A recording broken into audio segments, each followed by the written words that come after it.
Hello and welcome to Lightways at Life Astrologer with me, Anna Isabel, and my guest today is Celeste Brooks. Hello. Hi, Anna. It's so nice to be here with you.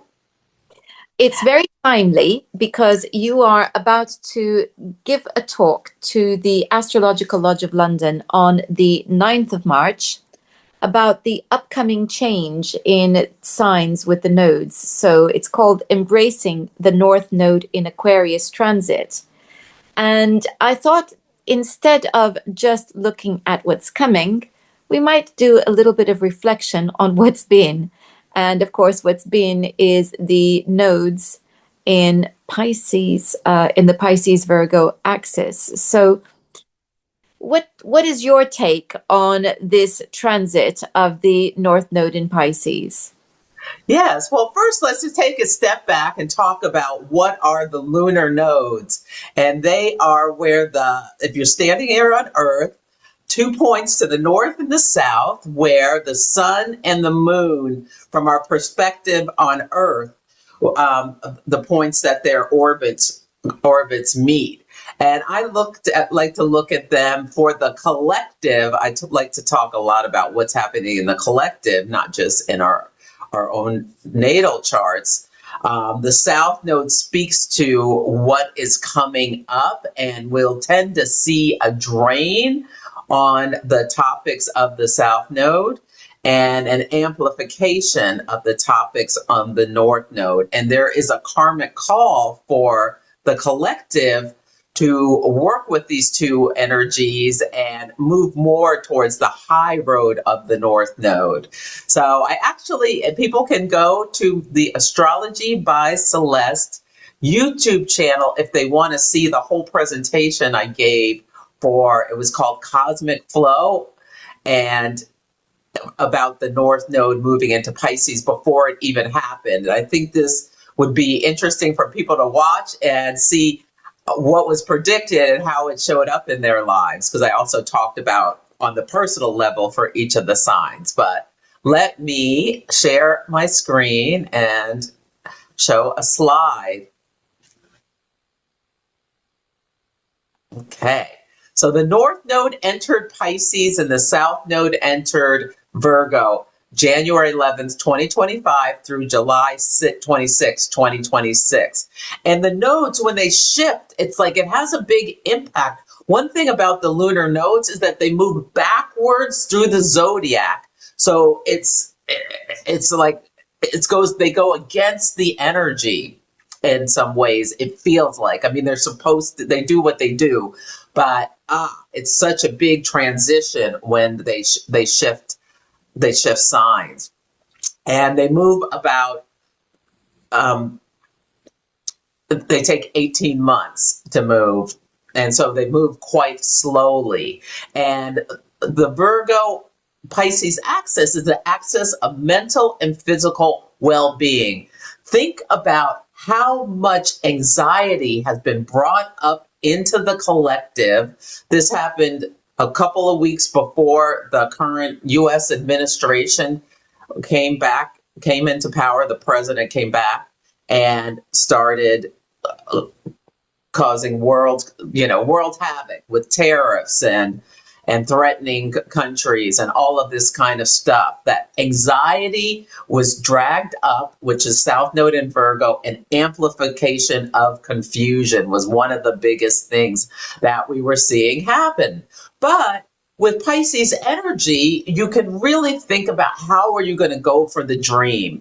This was an opportunity for people to do their magnum opus.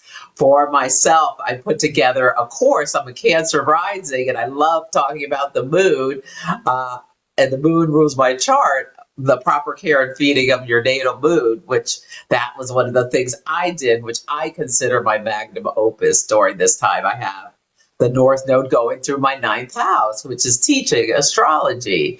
How do you make your dreams a reality? There's still time before July.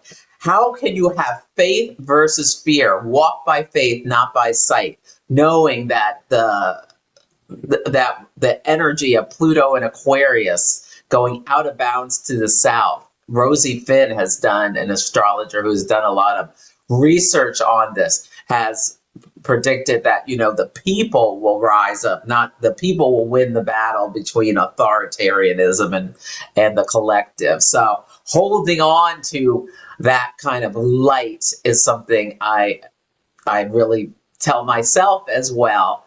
And question all, believe nothing. There's been so much. And as we're talking in the United States, there's a seminal event. I've talked about how Neptune going into Aries is pop the balloon, where the propaganda of Neptune and Pisces, where you've been deceived and lied to, no longer works. And you have to believe your eyes. And in the United States, this VA nurse, a veteran who helped veterans of war heal, and was slaughtered in the streets of the United States by the Immigration Enforcement Agency. So that, and then people are questioning, and like people who normally don't pay attention woke up when they saw like how it was being lied about. I think it's very it's very interesting to watch the nodes at the moment, because we've had the North Node in Pisces, which is very much linking in with the Saturn Neptune in Pisces. And of course, Neptune, you were talking about the anxiety coming up. Well, anxiety was there even before, because we've had this Neptune in Pisces for a long time. So confusion and anxiety has been with us, I think, through more than one administration, if I can put it politely. Absolutely. Yes. So I think this has been there for a long time. And so the North Node comes in, and it's almost like there's a spotlight on the Pisces side of things with Neptune and Saturn there. And I think it's very interesting, because we're not done with these powerful connections, because as it goes into Aquarius, it's going to also come towards Pluto. So it seems like these are times. I don't know about you, but I always think about the nodes being where we kind of meet fate. Not in, there's no free will kind of way, but these events that test us and are going to either push us or take us away from our soul's purpose, I think is what I'm saying. So I think it's very interesting that, you're talking about the critical thinking, because we have to also remember that people are choosy about what they're critically going to think about. So they may be critically thinking about that which they don't believe, and less critically thinking about what they believe. Do you see what I mean? There's that. There's Yes. that. And I think picking up on what you said, it's critically thinking about what you believe and about what you don't believe. Absolutely. Because it's like, it's the side of Pisces that talks about fraud. It's just imagine that somebody's done a con job on you and you fell for it. Well, you're not going to know you fell for it until something is revealed, but you still fell for it. And I think this is a time when we have to question everything and make no assumptions about anything, because what you thought was right was probably wrong, and what you thought was wrong might be right, might still be wrong. We don't know. It's that feeling.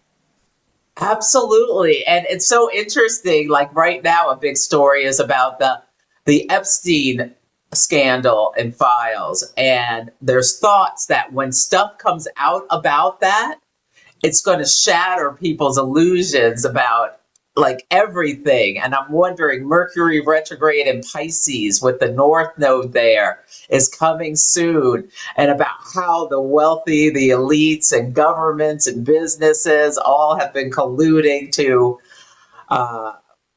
protect these people who are doing monstrous things. So absolutely, yeah. I think our minds are going to be shattered in more ways than just what's happening. For Americans have their pinpoint, but all around the world, people are having this Neptune and Aries, where what illusions were the what do you have to believe your eyes now about what things are going, about how things are really happening. Absolutely. Yeah. It is interesting too, because I think Neptune and Aries brings us another challenge. And whilst we're figuring out what's real and what's not real, the challenge is to stay cool and not just react. And I think that with Neptune and Aries, there's that righteous indignation that comes in with Aries. And then Absolutely. the idealization of perhaps going into battle in defense of, or to rescue, or to save. And that's absolutely the wrong thing to do, because it's it's going to take a while to sort out what's real and what's not real. So it's best to just go, okay, hold on a minute, before rushing off in the defense of something that you don't know whether or not it truly needs defending. Yes, absolutely. Absolutely. So yeah, and this is the pixie dust, kind of like what to believe, what not to believe. Information leaks has been a big story. Accountability demands. So, and you could just read this, and you could go watch if you want to see it in more detail. But it's a beautiful way to understand what is coming up collectively by watching what is happening with the nodes. And we're going to get, even though we're still with the North Node in Pisces, and one of the things about the South Node in Virgo has been like systems failing, which has been a big deal, like especially, and this we're going to see more and more of as Uranus gets back into Gemini, these interruptions in daily life, like with in Europe, the where you live, the airport was down. The Heath was it Heathrow was just Yeah. down for one day, and I never heard about what the cause was with that, but like these massive interruptions in daily life, or the power outage that happened in France and Spain and Portugal, that was just, oh my goodness, that these sorts of things are really emblematic of the South Node in Virgo.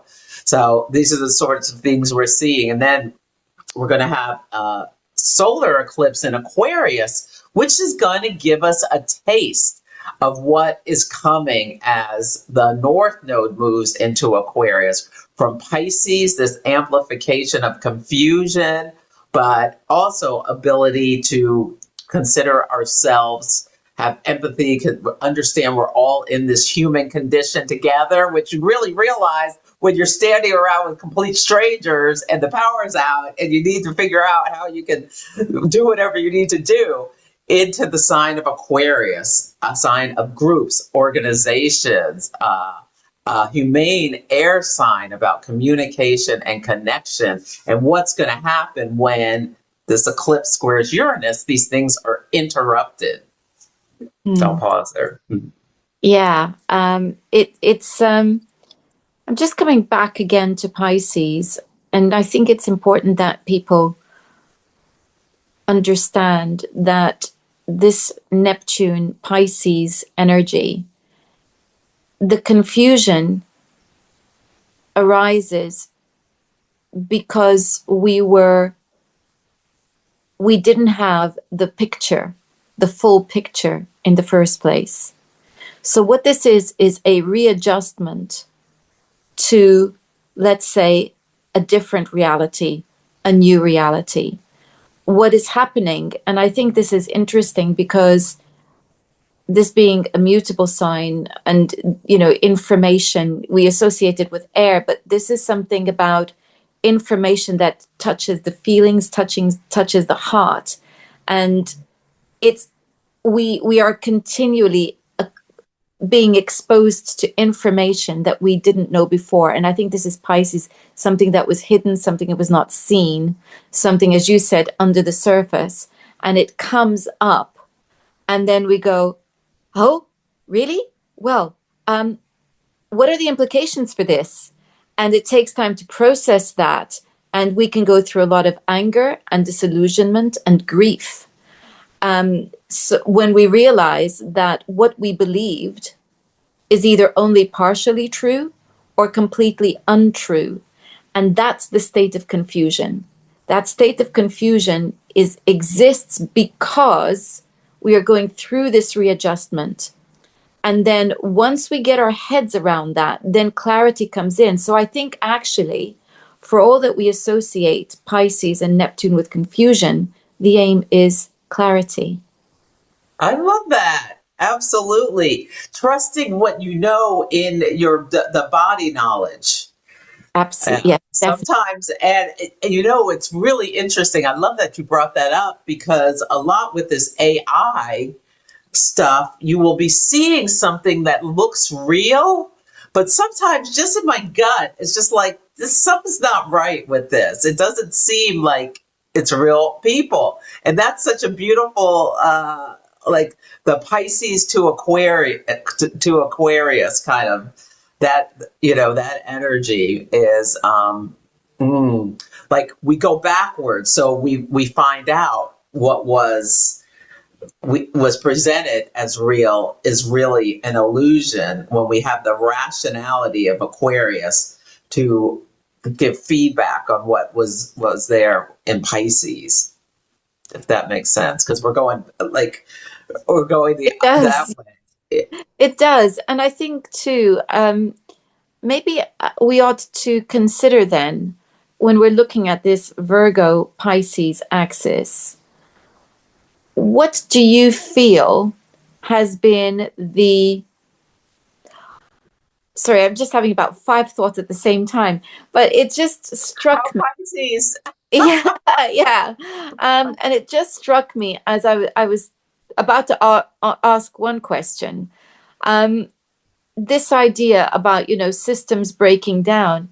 I think, we have been extremely naive, particularly in the West, where we have placed so much faith in systems that we have become totally dependent on them. And it means that we've forgotten how to live without them. And sometimes our humanity is kind of denied because we have to fit into the systems. And maybe that's a truth we have to adjust to, the reality of what it means to be in a system where we talk about child-centered education. And it makes me laugh when I think about that being sold as a concept, which is so far from reality.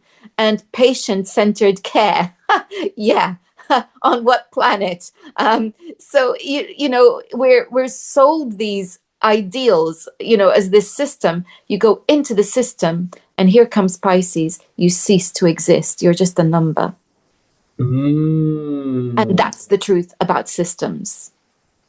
absolutely, absolutely, yes, yeah. Yeah, it is incredible how dependent we are on these systems and what happens when, like right now in the US there's this horrible storm that's happening, and hopefully it won't be as bad as they're projecting, but it's causing collapse of, things like power, and with the roads are iced over, so it's like, how can you even get the food to the stores or move whatever needs to be moved around without all these systems that people just completely depend on, and a lot of people become just And let's just remember, unable to do anything without them. and let's just remember, I mean, I grew up in Canada, in Oh, very snowy, wintry Toronto. And somehow, in the middle of the most horrendous blizzards, we managed to keep things going. So, the streets and the roads were gritted, or the main roads were. Maybe it whilst the blizzard was going on, there would be a lot of trouble. And I do remember a number of blizzards where my parents took forever to get home because in those initial hours when it's happening, everything is very difficult. But we're talking about serious snow all at once. And yet somehow the next day, everything was working. So when we're now talking about not being able to cope with storms, you know, why not? That's a breakdown of the system. Absolutely. And let's Well, what's blame it on the happening? storm. What's happening? Well, first, I lived in Mississauga for a year. So when you Did said you? Toronto, oh, I love Toronto. But anyway, what's happening is these storms, like in Canada, you expect it. It's been like that for hundreds of years or whatever. What's happening as this bad weather moves further and further south, people where their infrastructure was not created for this type of weather, that's where the failures are becoming And more and that's more very apparent. understandable, except I do hear from the Great White North that despite the fact that they've had it always, now it we can't cope anymore. And that's where the questions come in. And that, and that's what we're talking about here. Exactly that. The systems that we relied on breaking down. So my question, and the question I was going to ask you, which is Oh, what led me on this. before you go to your question, we had such a different reality back then because we didn't expect to be able to talk to each other like As well. in 30 seconds. So your parents took a long time to get home, but your nervous system, because we're talking about Pisces and Virgo, had a different response than Yeah, they would today because of this constant communication, don't you think? absolutely. Not to mention the hyping up of storms and the exaggeration of, and the fear that is being deliberately set upon the population. So that we now are telling people, to stay home if there's a thunderstorm. No, you know what? I've lived through many thunderstorms, and North American thunderstorms are something to behold. So, but coming back, what I was going to ask you, which is what then led me on this digression, the question I wanted to ask is this. When we consider that the South Node is about, let's say, habits that we want to break, and keeping the best stuff that we learned, and what we're talking about with this North Node in Pisces, what do you feel is how do we complete the circle and get them to work together so that it's not the opposition anymore? It is truly the two sides of the same coin. So at the end of this North Node in Pisces transit, as we see Saturn and Neptune also moving out of Pisces, what do you feel is the gift that we have potentially to receive? And how can that gift bring healing to all the breaking down that we feel we've had? Mm. So as these systems start to collapse, and we start to realize how simply we really can live, is one of the things that I've been working through personally through this transit, and getting out of the mundane of everyday life and finding more of the meaning and connections with others, the Piscean energy and the caretaking. It's been really beautiful. And this is one of the things we're seeing as the back up. I want to speak to Minnesota in the United States, which has been such a beautiful example of where they've been having these big ice raids where these people are going in, and people are feeling terrorized and like they can't leave their house so they can't get the Virgo that they need. But they're people who have just, there's no leader. People have just come together and built this community, this Aquarian community, where people are helping each other, gathering resources, delivering them to people's houses who feel like they're too scared to leave their house, whether they're an American citizen or not, because people are just being snatched off the streets. So I think we're seeing some of the most beautiful interactions between people, and people putting themselves at risk for the collective out of compassion and caring for others. That's one of the things. And so that to me is kind of a visual of merging the Virgo and the Pisces, people who cannot get what they need, others stepping in and with kindness and caring and helping them to survive, and this goes into the community piece. Mm-hmm.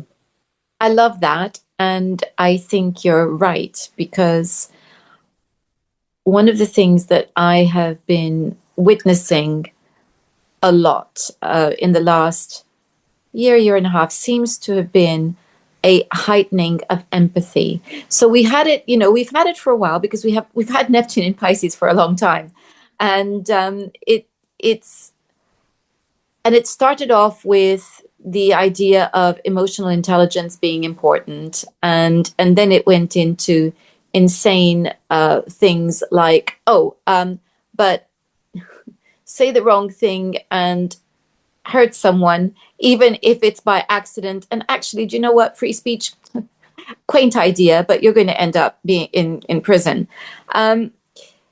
We've gone through that as well, which is also a very Neptune and Pisces thing. Yeah, hurting someone's feelings is worse than exactly. It was like silence is violence. No, silence is not violence. Exactly. The whole, all of that, which I think to most of us feels like a trip into insanity. Again, yeah. The other side of Pisces.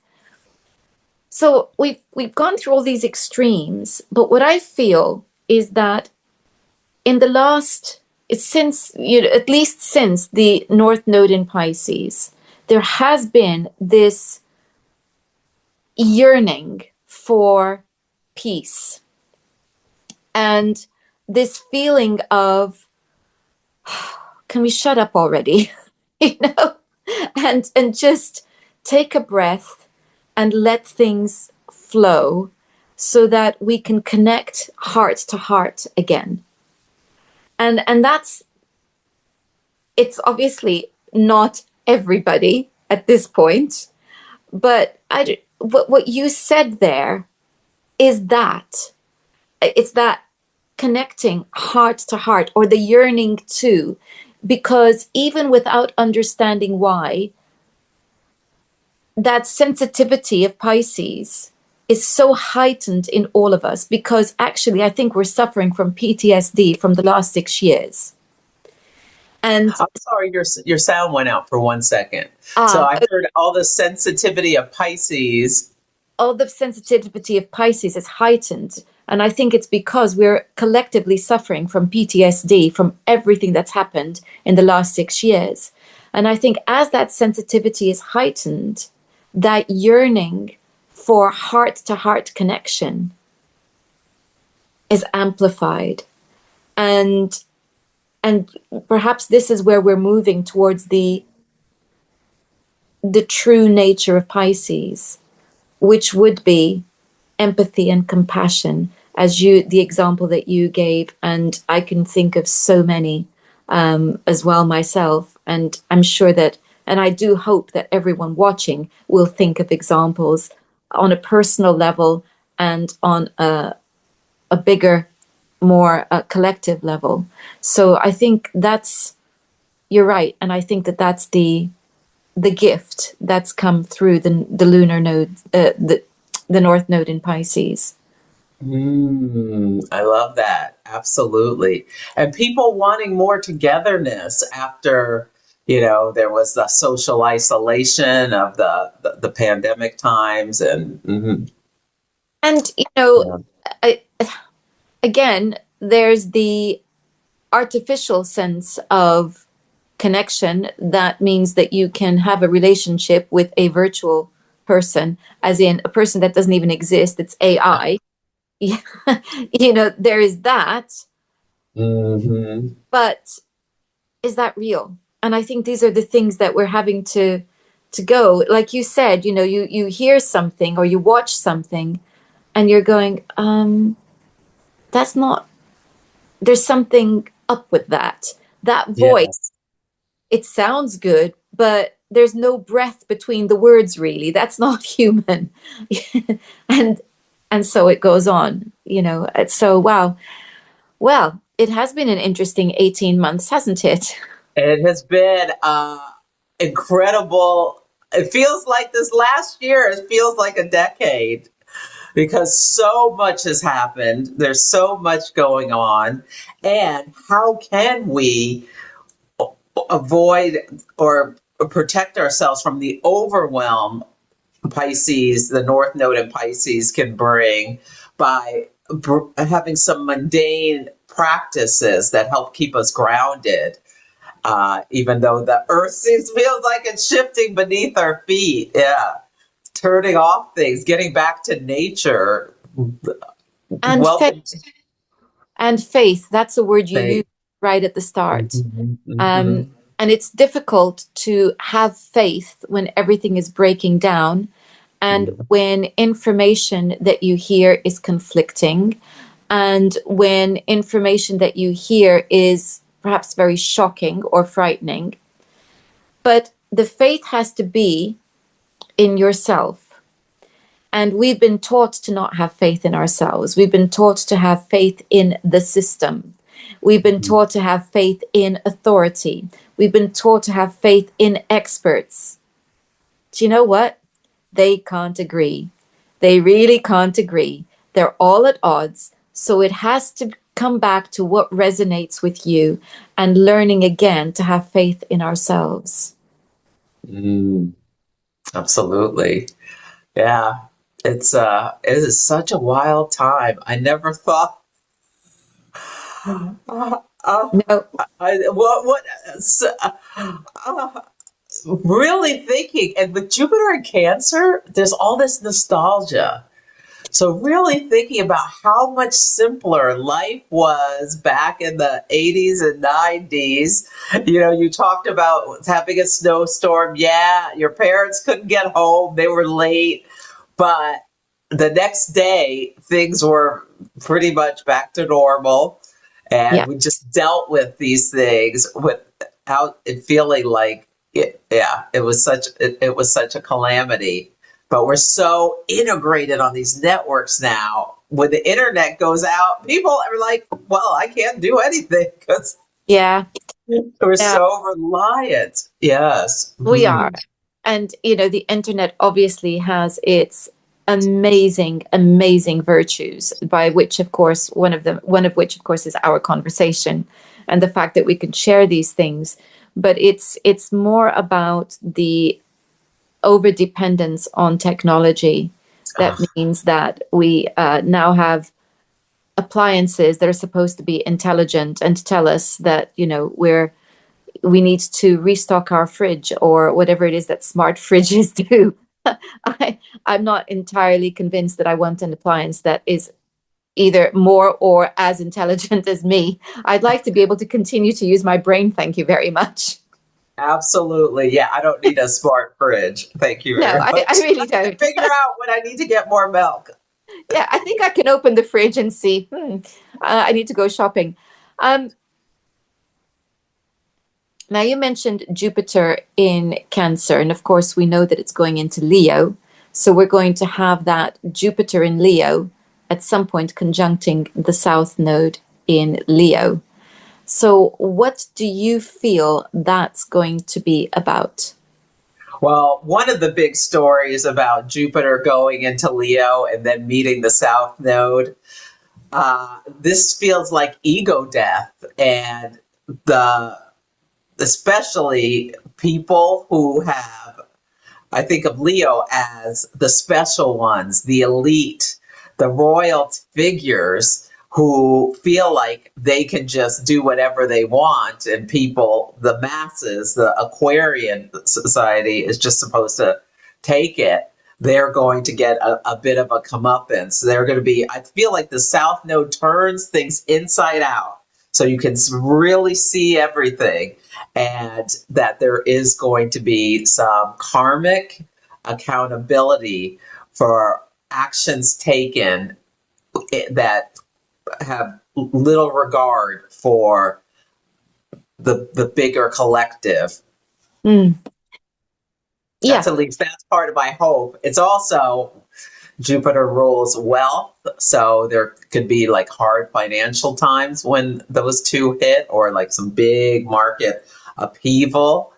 And the United States and Iran, and it's so interesting watching what's going on with both of us, because we're both Sagittarius rising, so Jupiter rules our chart, and we both have Jupiter natally in Cancer.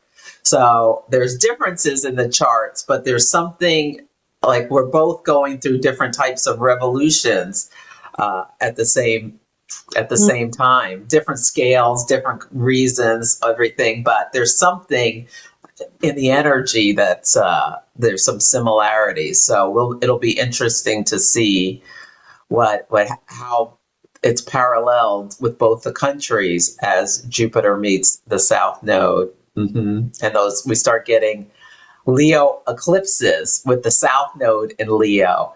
This feels like French Revolution energy, like ether rich kind of energy is going to get louder and louder and louder. I think too, as we just think about Jupiter in Leo for a moment, Leo is about shining, and it's about individuality. And as much as we can see how people can get lost and become egotistical, there is a beautiful warmth to Jupiter in Leo. And what I hope also is to see people embrace their creativity more and value their individuality more. Because I feel like if we don't, it's harder to collaborate in the Aquarian spirit. And Aquarius, beautiful as it is in its higher frequency and higher intention, can also be incredibly judgy and tyrannical when idealism becomes ideology. And so I think it's lovely to have Jupiter reminding us of the best of Leo so that we can all shine. I love that. And create that feeling of light together so that we become a beautiful choir with individual voices. And we need that if this is going to work.